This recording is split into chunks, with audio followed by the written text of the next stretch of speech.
Today, we're jumping into some really interesting material from Shadows of Amity. We're going to talk about something that, affects every single one of us, but we almost never say it out loud. And that's the dark truth about friendship. We all know this idea, right? It's the ideal, the friend who's your rock, your number one fan no matter what. That's the version of friendship we all aim for, the one built on total support and acceptance. And here's the twist. This question right here, it gets to the absolute heart of what we're digging into. Because let's be real, we've all had that friendship that just leaves you feeling empty. So let's get into that complex, messy reality. Look, any relationship that really matters has layers. It's got a bright side for sure, but it can also cast a shadow, a side that just sucks up our energy and kind of chips away at our confidence. And really understanding that shadow side, it's absolutely crucial.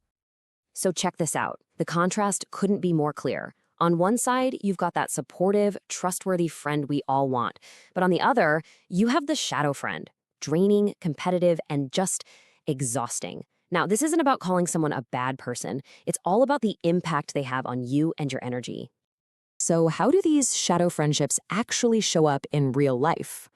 Well, let's start with the first, and maybe the most common one of all, the taker. The key word here, the absolute most important one, is reciprocating, or the lack of it. A taker basically sees a friendship as a resource, something for them to use. It's like they're always making withdrawals from your emotional bank account, but never, ever making a deposit. And here are the big red flags. You ever notice how some conversations always circle back to their problems? Or how they only seem to call when they need a favor? And that feeling you get after you talk to them, just totally wiped out? Yeah, that's not an accident. That is a pattern. All right, let's move on to our next type. This one can be way harder to spot because a lot of the time it's disguised as just friendly joking around. I'm talking about the competitor.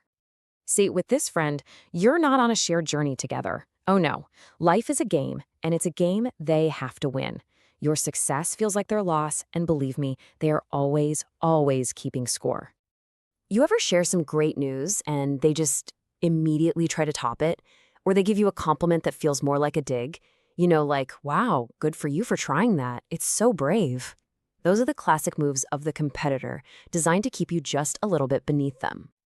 And that brings us to our third archetype. This one might be the most damaging of all. It's the underminer. This is the friend who just plants these tiny seeds of doubt in your head. They are experts at making you question everything, your decisions, your talent, even your own feelings. And they usually do it by saying they're just being honest or just trying to help.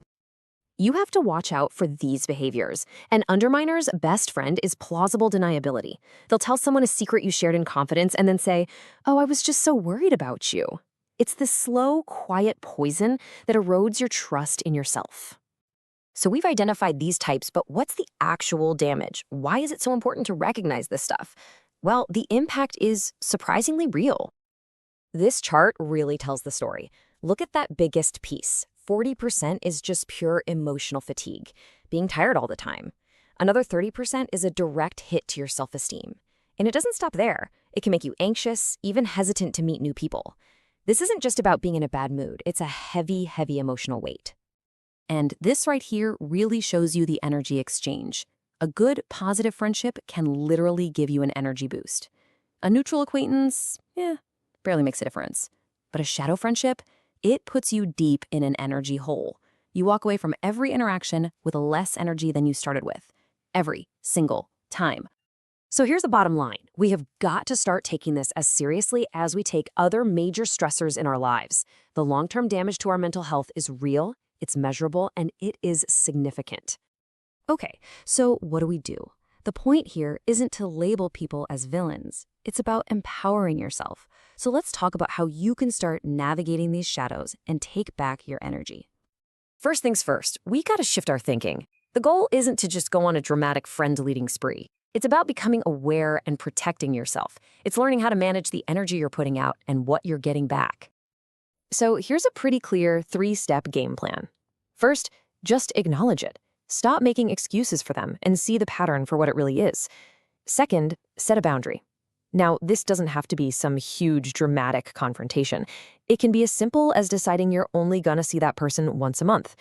And third, and this is the big one, start putting your precious time and energy into the friendships that actually are a two-way street, the ones that fill you up instead of drain you. And I really want to leave you with this thought. Perfect problem-free friendships, they probably don't exist. Real friendship, true amity, that's about having the courage to see these difficult parts for what they are and to deal with them, honestly. So as we wrap this up, I'm just going to leave you with one final question to think about. Take a second and just think about the people in your life. Which of them are feeding your light and which ones are feeding the shadows? It's a simple question, but answering it honestly might just be the most important step you take.